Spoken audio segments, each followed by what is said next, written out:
Ladies and gentlemen, thank you for watching the Turntable podcast. And what may be our first non-awkward intro in the whole series, we have Everett Meehling here. Did I say that right? Yep, you got it right.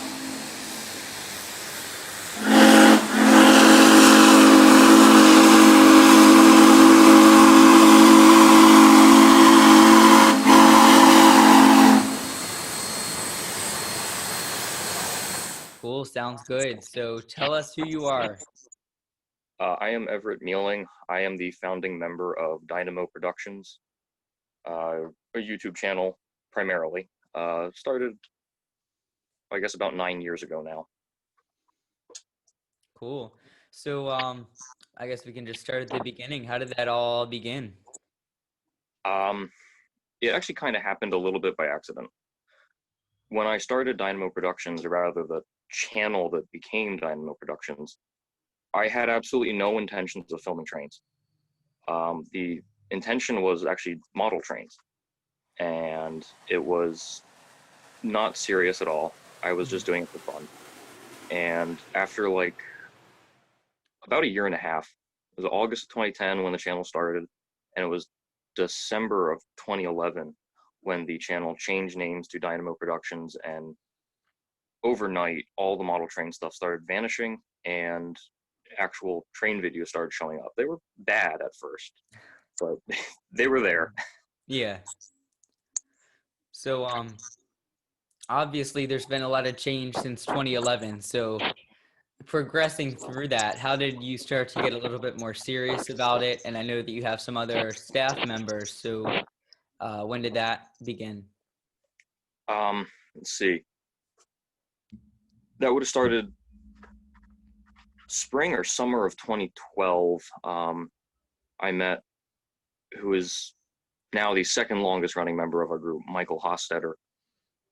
We became quick friends, and he expressed interest to start his own YouTube channel. At that point, I was trying to make a little money off Dynamo, not like a profit, but I wanted to at least pay for the trips I was taking.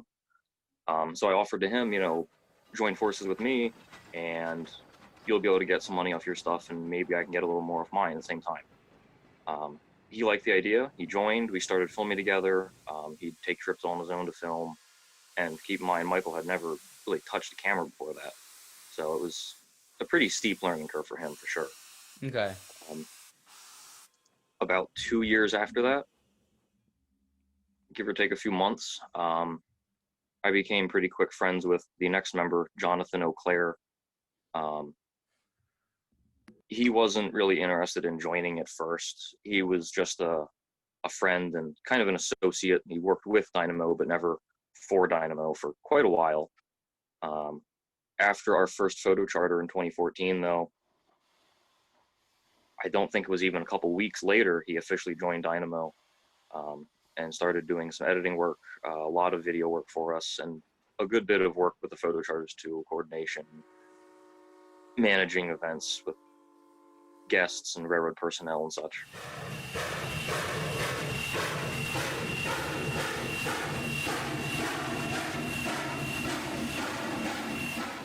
I have very vague memories, mostly just stories from the very first trip, but it was a little tourist railroad in Pennsylvania, Pioneer Tunnel coal mine. My parents took me there, and for whatever reason, I just was fascinated by the little tiny steam engine they had. Went home with a little plastic toy train, and that just kind of snowballed from there. While I don't have a real layout at the moment, I do have quite a bit of model trains sitting, waiting for a layout. But after that initial introduction, being in Pennsylvania, as you know, there's quite a bit in the area. My parents started taking me around Strasburg, New Hope and Evelyn, Middletown, Hummelstown, back when they ran steam. The old, long gone Northern Central Railroad, the dinner train that Steam into History now runs on. And I loved every bit of it. It didn't matter if it was steam or diesel. I greatly prefer steam and find it more interesting, but the diesels have their own charm, I suppose. Yeah, they had their own niche. Yeah. So, and then how'd you get into film from there? There were select few VHSs I watched as a kid over and over again. I really appreciated the cinematography in them, as well as the way that they were edited together in such a way to tell a story. Even though this was footage filmed over several years, it still told a cohesive story of not only the railroad's history, but also the route it runs. That was kind of where the interest began. And then when YouTube came about, around 06 or so, I started watching some stuff on there, especially the content by Joseph Fusco. I really appreciated his work. Excellent cinematography, excellent editing as well. That heavily is where I drew my own personal styling and interest to start my own channel, even though it went in a totally different direction first with the model trains. So when you're talking about starting your channel, a lot of people, and you're talking about how editing's a big part of it. What did you use? When the channel first started, I didn't have anything to edit with. I didn't even have a computer. I just had a phone and rare access to either my mother's or my father's computer, and I could upload from there. So it was straight footage, no editing, and it was shot off of a very low quality phone, so it wasn't really good. I think it was like 2012 or maybe 2013. I got Sony Movie Studio Platinum 13. It was like right when it came out. Mm-hmm. I kind of knew how to use it at first. I definitely dabbled in it a lot. I have more than a few dozen projects that I made on there that were, I don't know if they were truly bad, but they weren't good enough for me. Everybody has things they're not proud of, so I mean, Yeah. yeah. And when it comes to my editing especially, I don't have one video I've edited that I'm personally happy with. Mm-hmm. I have every single one of them. There's one shot or two shots or something where I wish I'd done that sound fade a little slower. I wish I cut that shot just 2 seconds later. I'm just Okay. a little bit perfectionist, I guess, with that stuff. But So nowadays, do you do Premiere Pro? Do you do Final Cut? Do you do I think those are the two major ones. right now, let's see, I just got a new program last year. It's Sony Movie Studio again, but it's their 2016 version of Vegas, I believe. Okay. I haven't been able to do very much editing. My career has had me moving quite a bit ever since I got out of high school. Um, Having an actual editing setup is something I'm looking forward to again here in the next couple of months or weeks. So you're talking about editing setup and that kind of thing. Where did this idea come from? I feel like we keep skipping, but that's how all these interviews kind of go. Where'd you want to, so you started with raw video when you post that, and then you wanted to make something a bit higher quality. So where'd that jump kind of come into play? It was right before Michael joined, I suppose, that I actually started to learn to edit and actually use the software. And that was pretty helpful having Michael around because he didn't know how to edit either, so someone had to learn. Mm-hmm. Um, my mother had gotten me a desktop computer several months prior to that, pretty much expressly for the purpose of learning how to do video editing. Okay. So I had that set up in my bedroom and started messing with some of the clips I'd taken in Strasbourg because at the time it was the closest steam railroad to where I was living. So, every couple of weeks make a trip over there and just film the same stuff over and over again, try and get it right. Okay. A lot of that footage, either didn't make the cut onto the internet or it has since been removed because it wasn't really that great. But through trial and error, a lot of error, there was slow progress on the editing front. So you started that way, and then you said you had a friend come in and help you, and then another friend. And how did it progress down that road? Because it started with you on a cell phone, and then you got some editing experience, and then now you shoot everything in 1080p. Probably shoot it in 4K, and then obviously it takes like 30 hours to upload anything that's higher than 760p to YouTube. So Yeah, well, I'm personally actually still shooting in 1080p. My camera, I can't speak for the other members, but my camera is probably the oldest in the group. It's from 2014, I believe. It's Okay. a Nikon D5200. I've been absolutely amazed by it. It's not a particularly high-end camera, but it It works. it presents in such a way that the colors and the image clarity is probably on par or better than most of the other cameras I've seen being used in this hobby. And with the people I've talked to, a lot of them talk about, oh, I prefer video more, or I invest a lot in audio. The guy I posted, it'll be 2 weeks from the time this interview comes out. It's Heath from Humanity Junction. He's talking. He's a stickler for audio. Which side of the fence are you on? Oh, there is probably nothing that makes a video more uh, engaging for me than the audio. Yeah. Of course, without the good visuals, it's Mm-hmm. kind of lacking. But I would definitely say that when I got my Rode Stereo Video Mic Pro, when I got that, that was definitely a big turning point for Dynamo Productions quality. Mm-hmm. Before that, everything was kind of, you got that wind noise and everything, and the stereo on the camera itself wasn't very good. It was a little tinny.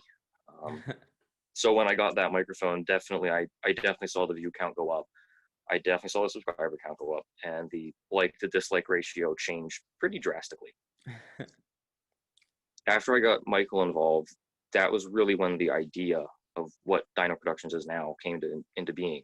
Mm-hmm. I definitely had the vision for what I wanted it to be, and Michael did too. But neither of us had the experience yet, and neither of us had the income to support what we wanted to do. At that point, I don't think there was any chance of Dynamo reaching the stage it is in now without the other members that joined. And we've Mm-hmm. since lost some. They've gone on to just, full-time careers, and they just didn't have time for this anymore, so they just left the group. But every single one of them has pretty drastically impacted the group and pushed us to this point. Like I said, John has been instrumental in holding the group together Mm-hmm. when I left for the railroad, and also in just organizing the way things are run now. John's also the one actually who brought Brian McDonald on board. Brian is our creative director and probably the individual who I've seen the most improvement in his camera work since joining the group. Mm-hmm. So I'm very proud of him for that. Did he start without a tripod? No, it's just maybe he did before I started watching his videos, but Uh-oh. when I was watching them, and when he very first started posting with us, his tripod was definitely a photo tripod. You could tell. It couldn't pan. He tried, but he couldn't do it. At the time, I guess he was making all the mistakes that I used to make and that John used to make and that everyone at some point made, where Mm-hmm. all the shots were lined up the same way with the tracks at that same angle in the camera and in the frame, and it felt like every shot was the same even though you were at different locations. Well, without being told or anything, Brian picked up on it. Brian learned. Brian evolved. He progressed, and I have to say he is one of our absolute best content creators at this point. Wow. So you're talking about your job, your career. Tell us about that because I saw you were an engineer in training. Yeah, student engineer. Okay. I'm a certified conductor. I was with a couple of different little tourist railroads for a while, but Where are you at that's now? I'd rather not say because we get a lot of rail fan attention. Oh, that's Um, true. That's true. but I'll happily talk about where I've been. Okay. After those little tourist railroads, I really wanted to get into the industry full time, and really my only options around here were Strasbourg Mm-hmm. as far as actual money in the tourist industry. So I started looking into freight. I got an opportunity out in Kansas City for a while with Watco. The Kaw River Railroad. They operate the Kansas City Terminal Railway. Mm-hmm. I transferred from there within Watco to the Kanawha River Railroad and that's where I got my student engineer card. I love the area in West Virginia, somewhere I've always wanted to live, and railroading in it and in that atmosphere was something I absolutely loved. Uh, Good job, good employer, pretty region, definitely economically depressed, so not the greatest for having a family or anything, but Yeah. uh, But it was a nice spot to be oh, in. oh yeah, it was a great spot to be in. Experience there, I'd say, made the railroader I am now. Okay. Um, as it always does, though, in Appalachia, the coal field started, I guess, not literally, but as far as the economy went, the coal field started to dry up and it looked like layoffs were coming, which I knew they would eventually. So I started looking elsewhere, and I got a job with the Central Maine and Quebec Railway. Hmm. That lasted a little under a year and a half. And then the Canadian Pacific took over. And there wasn't anything wrong with that. I'm not a class one railroader. I don't want to be in a hotel every other night.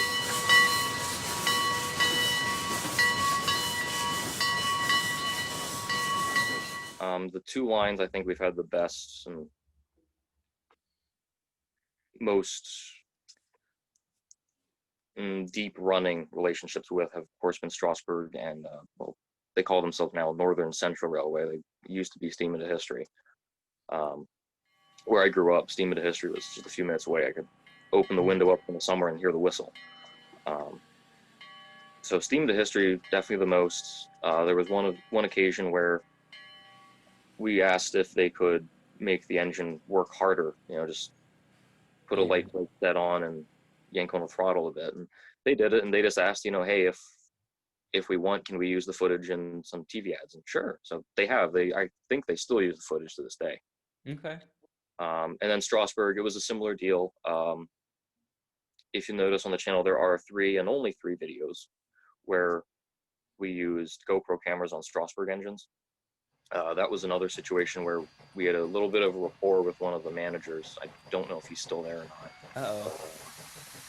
We had a little bit of rapport with him, and he, I guess, talked to someone higher up and convinced them that we were trustworthy and that the opportunity for the footage might be useful. So we got the GoPro cameras on 89, 475, and 90, and gave Strasburg the rights to use the footage whenever and however they see fit.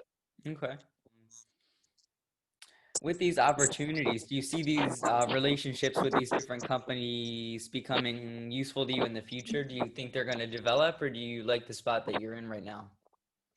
Um, that's kind of a tricky question. Yeah, I mean, it's very open-ended. I'm not looking for any particular answer. Well, I will say that You can say skip if you want. no, it's okay. My personal vision for what Dynamo will one day become is rather grand, and we are not close to where I want it to be. There are other companies I'm seeking to start, one I'm working on now, and Dynamo has an incredibly important role in all of them.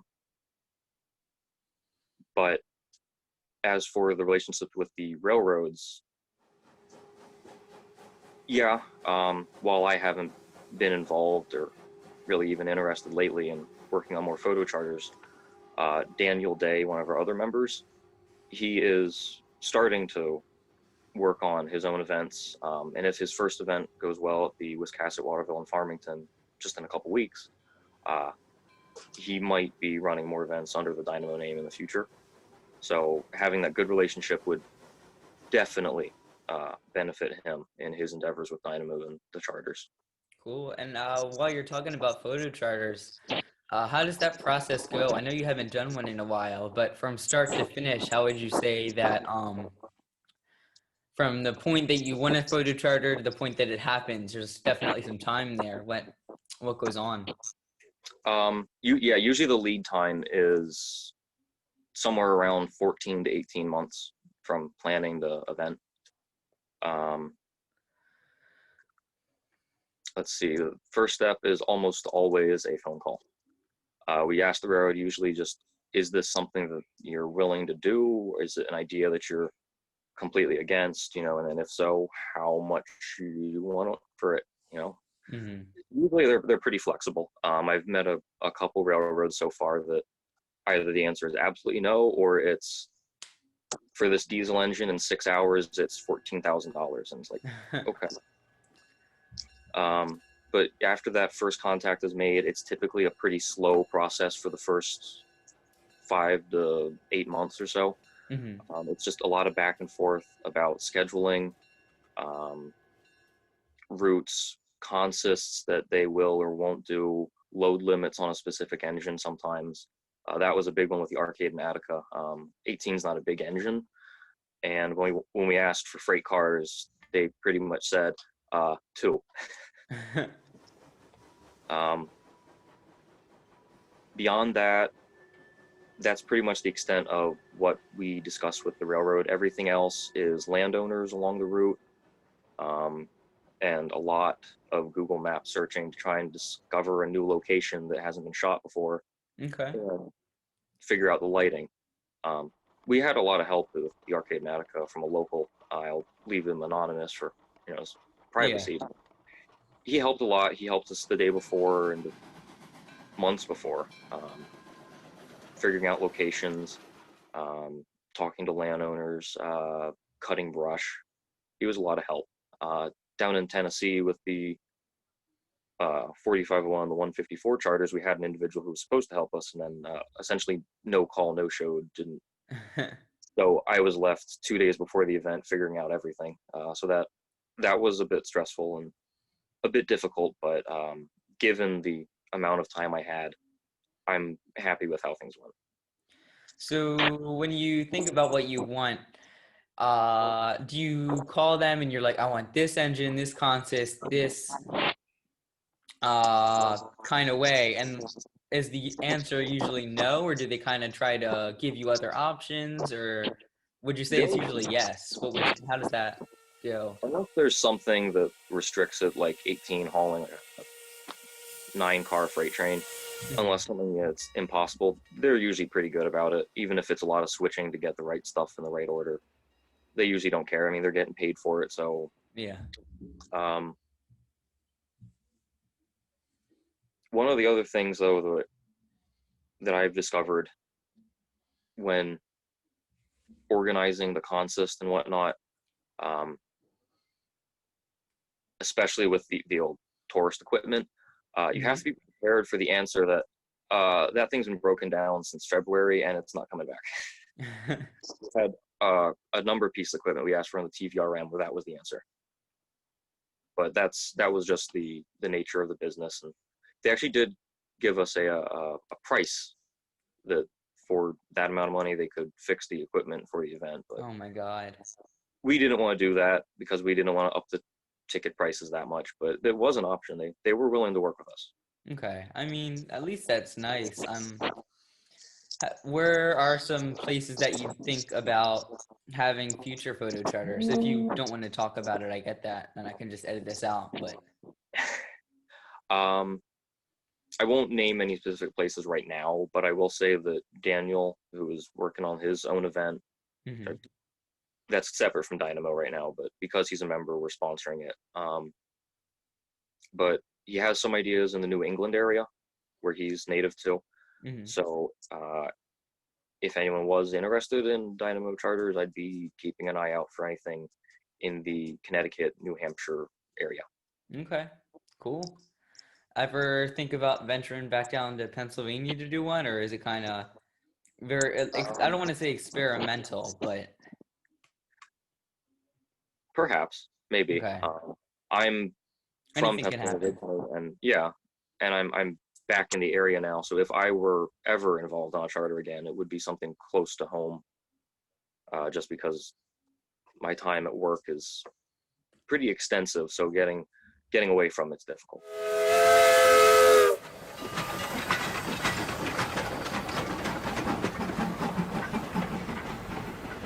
Um, Really, the team effort is what makes Dynamo so special. Any one of us could run our own YouTube channel, but if we had all of us all, 5 members and 3 contributors, each running our own channels. None of them would be anything particularly unique. The coverage range, the frequency of the posts, and the quality wouldn't be as good because we coach each other. We do help each other out. Brian and myself helped John out with some editing before, helping him get the hang of things a little better. And Daniel, he's another one like Michael. When he's joined the group, he had absolutely zero editing or video experience. Okay. So where he is now is 100% learning on his own and learning from Brian, learning from John, learning from myself, and from Michael, because Michael joined first. So it's really that team effort that makes Dynamo so unique, because we've got a member now in Tennessee, 2 in Pennsylvania, 1 in Maryland, 1 in New Hampshire, and then we have 1 contributor in Pennsylvania, 1 contributor in California, and I believe 1 more in New Hampshire. So you're talking about the business side of things. You mentioned at the beginning that this wasn't something that was just on YouTube. What else is it? We did. I don't want to go too into detail about this because John's working on something right now.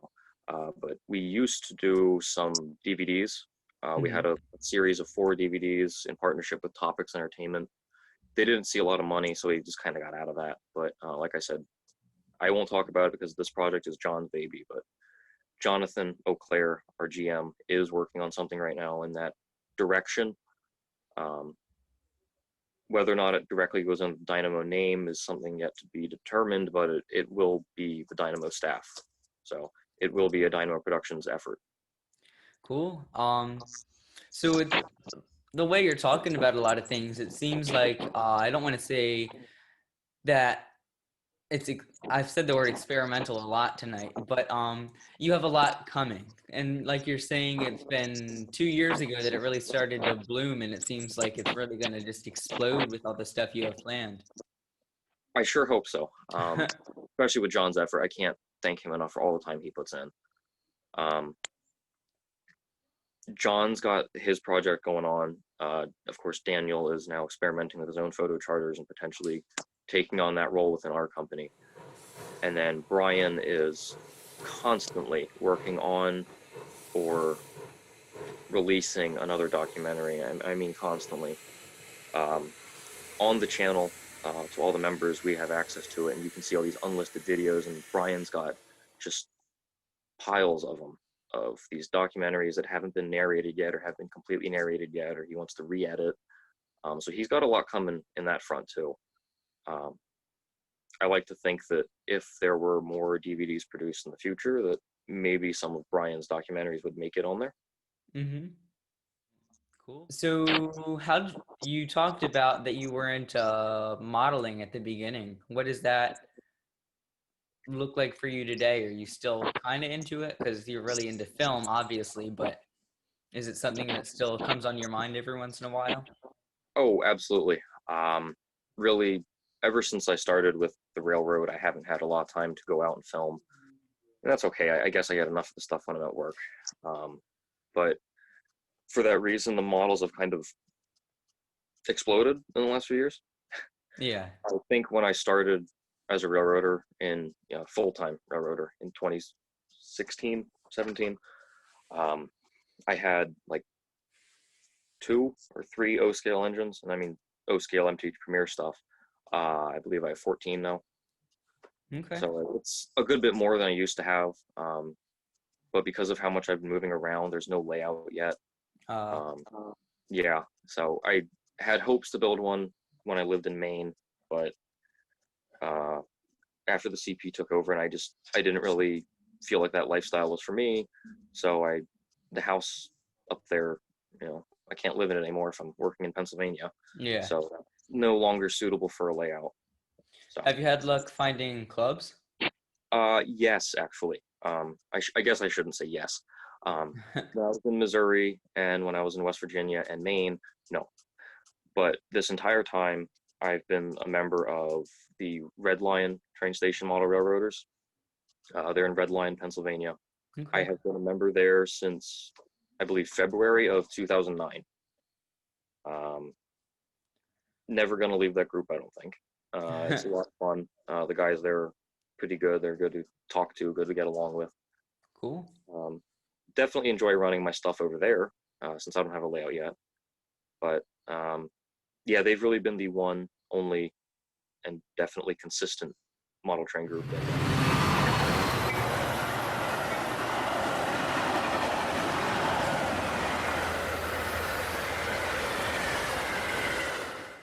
I guess I'm a bit of a brand guy with MTH, but that's really just because I don't do much HO anymore. Mhm. I just like the size of O scale better and haven't had the best experience with my Lionel products, so I've stuck towards the MTH side mostly. And so with MTH closing, what do you think you're gonna do? Truth be told, as I've gotten older, the list of engines and everything I want has gotten smaller. Hmm. Um, I think for a lot of people that's the opposite. yeah, like I said, I've got 14 right now. I've got 3 on pre-order, and I've got 4 or 5 that I actually want still. And Okay. beyond that, I just don't have any interest in anything else.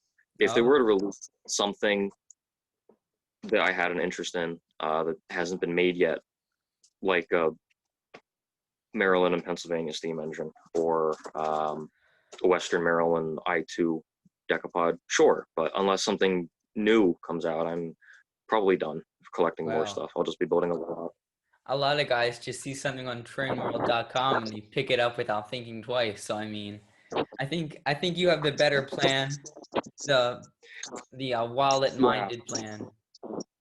yeah. I kind of forced myself into this mindset when I put an engine on the rails a couple of years ago. You know, I hadn't run in a while because I didn't have a lot of time to do, and I noticed that 2 of the axles on the tender no longer would rotate, and the engine's motor sounded quite bad. So I Mhm. realized, oh, I have too many engines. I'm not running them enough. So I limit myself now on how many engines I'm willing to get. Well, that's probably the way to go. I mean, if you don't run stuff for a while, I was at an operating session the other night and we were all in masks and whatever. But this guy hadn't operated his layout in 6 months since this all started. Each one of his engines sounded rough, man. Like they all worked before, but all the engines were clicking and electrical continuity was really kind of not quite there. So, Yeah, I've had that issue before, especially when I lived in Missouri and I came home after 9 months. Yeah, things didn't run the way they should. I mean, happens to the best of us. Yeah, I do have to say though, the only engine I've never had issue with, no matter how long it sits, is an older MTH Premier Proto Sound 2 Russian decapod. The Okay. Proto 3s, I can't let them sit more than about a month, and then axles start sitting still. I can't get them to turn anymore. But my old Proto 2, it just keeps going. Mm, I don't know. I've gotten two HO MTH engines. One of them I had to send back because when it arrived, the whole front handrail assembly was like busted off. And then now, 2 years later, I was at a train show with it and it completely stopped moving. Then I got a J class, and it arrived with a short. So I don't know. Oh, that's not good. Yeah, I know a lot of people who like them though. So I mean, I don't know. I've Maybe the next time they make something that picks my fancy, I'll check it out. But